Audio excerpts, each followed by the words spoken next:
Hey guys, Dr. Chris Stanley here. I'm coming at you from Redbird Physio in Bend, Oregon. I wanted to explain a concept today that I spend a lot of time explaining this to my new patients when we're doing our initial evaluation. If I'm helping them out with shoulder pain or neck pain or low back pain or whatever. It doesn't matter what you're coming to physical therapy for, this concept applies universally. So the first thing that I like to tell people if they're coming in, let's just say they're coming in for what we call mechanical low back pain, means they didn't have surgery, there's not like even if there is like a blown disc or something or other, I try to explain to them how pain works so that it helps them reframe their injury or the thing that they're coming to PT for. So I try to tell people that there is no anatomical structure in the human body that can produce pain. So I want you to just think about that concept for a minute. There is no anatomical structure in your body.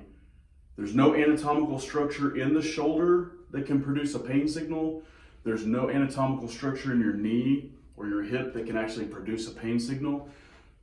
The sensation of pain is produced in your brain and your central nervous system. It is not produced in your knee or your ankle or your lower back.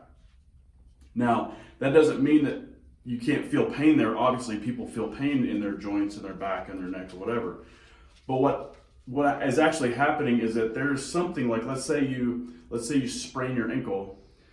There's nothing in your ankle that can produce the pain signal. What happens is, let's say you roll your ankle and you strain a ligament. That sends what we call an afferent signal to the brain to say, hey, there's been some tissue damage. Maybe there's a broken bone, maybe there's a torn ligament, something like that. And then the brain processes that information and it then produces a pain signal or pain experience that is sent down your nervous system to your ankle, and then you feel pain in your ankle. And this applies to any joint anywhere. So this explains why, when people have an amputated limb, let's say they have their leg amputated above the knee, you've heard of maybe phantom limb pain. That's when someone can feel pain in a body part that literally doesn't exist. They don't even have a big toe, but they will tell you that they feel 8 out of 10 pain in their big toe. How can they feel pain in a body part that doesn't exist if pain can come from the body part? It's because pain doesn't come from the body part, it comes from your brain and central nervous system. So I just want to first get that concept out of the way. You can believe me or not, I know it sounds kooky, it's science, we got tons of research that backs this up. Pain signals are not produced in a certain body part, they're produced in your brain, and then the signal is sent to that body part so that you feel it there. Okay, so I want to kind of explain the concept of how this interplays into someone who's coming into physical therapy. Let's just take the example of low back pain, but it applies to any joint. So let's say somebody's coming in for low back pain, okay? So there's really kind of two components to treating low back pain. Again, this could be shoulder, knee, hip, ankle, neck, whatever. Okay, so over here we have local structural biomechanics. That means, let's say in your lower back, if you have a herniated disc, okay? So we know that herniated discs can cause back pain. They don't always, but that's a local structural problem. Having a herniated disc or a fractured vertebrae or something like that, that is a local structural biomechanic issue, okay? It's going to change the biomechanics, it's going to change how your back moves and operates, all right? This area is dominated by most PTs and chiropractors. They only work here. Now, I'm not saying there aren't some that can get outside the box, but most PTs and chiropractors, when you go to them, they are only working in this sector. They're looking for why does your back hurt? Oh, you've got a disc. Oh, you've got a tight facet, or et cetera, whatever it is. Oh, you got a trigger point in the muscle. You got this or that. So the other part of this that often is neglected is the neurological recalibration. Very few PTs and almost no chiros that I've ever heard of even deal with this part of it. And this is the part of the equation that is usually missing when someone goes to rehab and they're like, well, PT didn't really help or chiropractor didn't really help. This is usually the part that's missing, okay? And this isn't my fresh idea. This has been established. There's just not that many people paying attention to it. So the neurological recalibration component is what I was kind of just talking about. When we think about why you have low back pain, there's nothing in your back producing the pain signal. It's your central nervous system producing a pain signal in response to possibly something that's going on in your lower back. It could be your disc, arthritis, whatever. But the interesting thing about those kind of things is that we also know that people can have a herniated disc, they can have fractures sometimes, they can have arthritis in their back or other body parts, and they have no pain. So just because you have those things does not automatically equal why you have pain. That's a very important point that we need to make. Refer to one of my previous videos on be careful with your MRI results, because just because your MRI shows a bulging disc, a herniated disc, stenosis, arthritis, whatever, that does not mean that is why you have pain. So we have to be very careful with that. So now back to this. Local structural biomechanics, that could include a disc issue, arthritis, stenosis, et cetera, et cetera.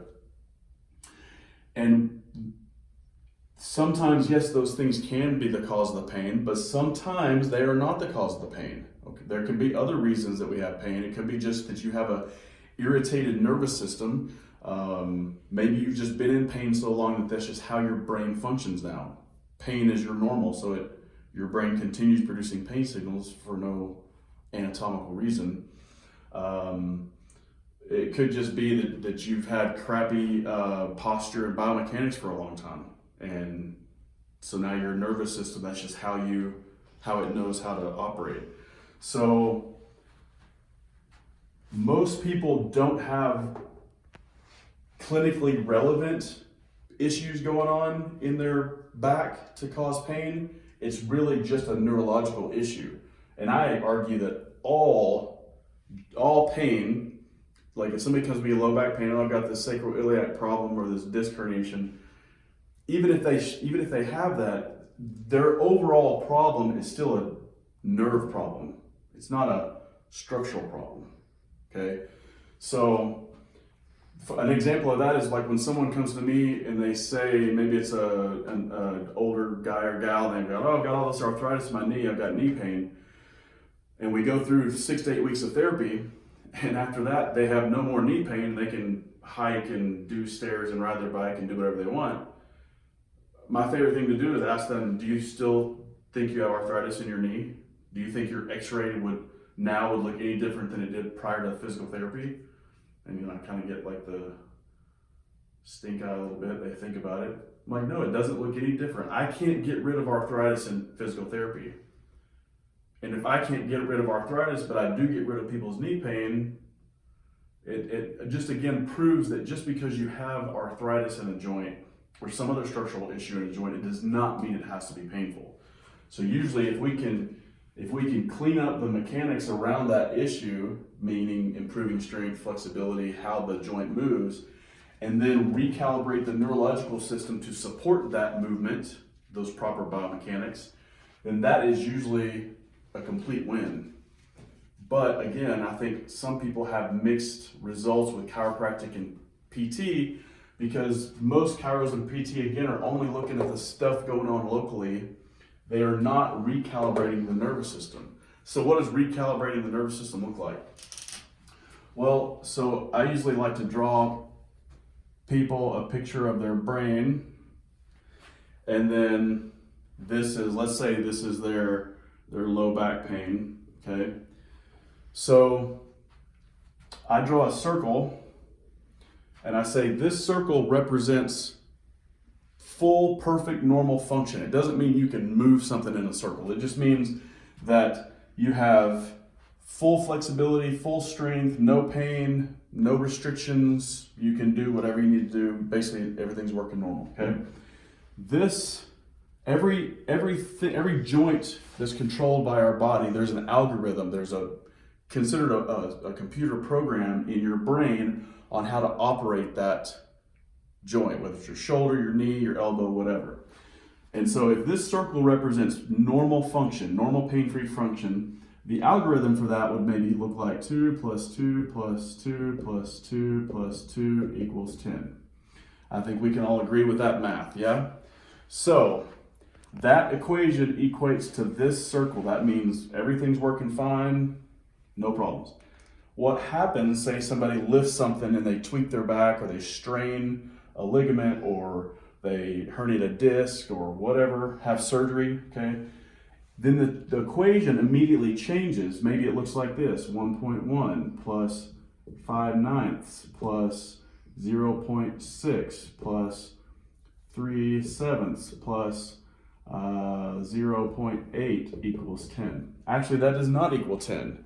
This is dysfunctional math. And that equates to, sometimes people come in to me and their circle looks more like this. It's not a full circle. They have pain, they have lack of strength, lack of flexibility, they're tight, they can't really tolerate activity. This crappy math equates to this crappy circle. So with physical therapy, what we're trying to do, and maybe this circle got crappy because somebody herniated a disc, I can get on board with that. But just treating the disc itself isn't going to fix the problem because there is shitty math driving that circle being there. And unless we rewrite this equation to look more like the original, then these are the people that are just like, yeah, this is my 3rd time in PT, or they have to go back to their chiropractor twice a week for a year. Nobody should have to do that. If you're going to the chiropractor more than 3 or 4 months, either the chiropractor isn't on the problem or the problem is outside of their scope of practice. It should not take a year to fix a back problem. Now, if you're recovering from surgery, yeah, it may take a year before you're back to fully functioning, running and skiing or doing whatever you want to do. But the average layperson with the average mechanical low back problem, it should not take that long. It shouldn't take that long in PT either. If I'm seeing somebody for back pain more than 12 weeks and we're not making significant progress, I'm sending you out for imaging. There's no reason to be in rehab that long for back pain. Anyway, that's another topic. So let's say that this person has a herniated disc. That is what caused their equation, the math, to go south. So in PT, yes, there are things that we can do locally that do help. The point of working locally is to open up the portal, so to speak, so that I can go in and rewrite the programming, the algorithm that drives the movement, so that someone doesn't regress back to, like, if let's say I work structurally, like, ooh, my back feels better. Well, if I don't rewrite the equation then to now match that new movement or the improvement in biomechanics, they're just going to go right back to how they felt before. So the point is, by changing this algorithm, changing how the brain and the nervous system control your lower back, this circle starts to get bigger. And remember, we want it to be bigger. We want it to look more like this circle. That means your pain is getting better, your flexibility is improving, your strength is improving, and your ability to do things improves. That means this math is changing. So that means we change that from 1.1 to 1.7. It's still not a 2, but it's closer. Then we change this from 5/9 to 3/4. It's still not a 2, but it's closer. This 0.6 changes to 1.4. See what I'm getting? And we just keep repeating. We address local things, and then we get in with certain very specific techniques that we use to recalibrate this equation to get closer to this. And if we get you back to 5/2s, then you're going to feel perfect. Maybe we only get you back to this, maybe we get this one to a 2, this one makes it to a 1.89, this gets to 1.9, this we go to a 2, and this is a 1.9. That's still not perfect math, but it's a hell of a lot closer than the previous equation. And so as long as you're in this range, this person is gonna be really close to that full circle. They're gonna say, hey, I'm 97% better. I feel great, I don't need PT anymore. And then this is true net improvement. This is real change. This isn't just like you felt better for like a year and then I see you at the grocery store and you're telling me that your back hurts again and you're back in PT and you're back in the chiro. That's not really success to me. I want to fix someone's back or their shoulder or their hip or whatever, and boom, they're done with it. And then I give them homework, what we call a home exercise program or HEP, that includes the things to keep the math going. I don't need to give them things to keep the structural stuff here. That's not the point. Because the problem, 99% of the time, the main problem with someone's low back, shoulder issue, whatever, is in the software. It's not in the hardware. So if I can keep their software straight, then they tend to not have any problems. So I hope that makes sense.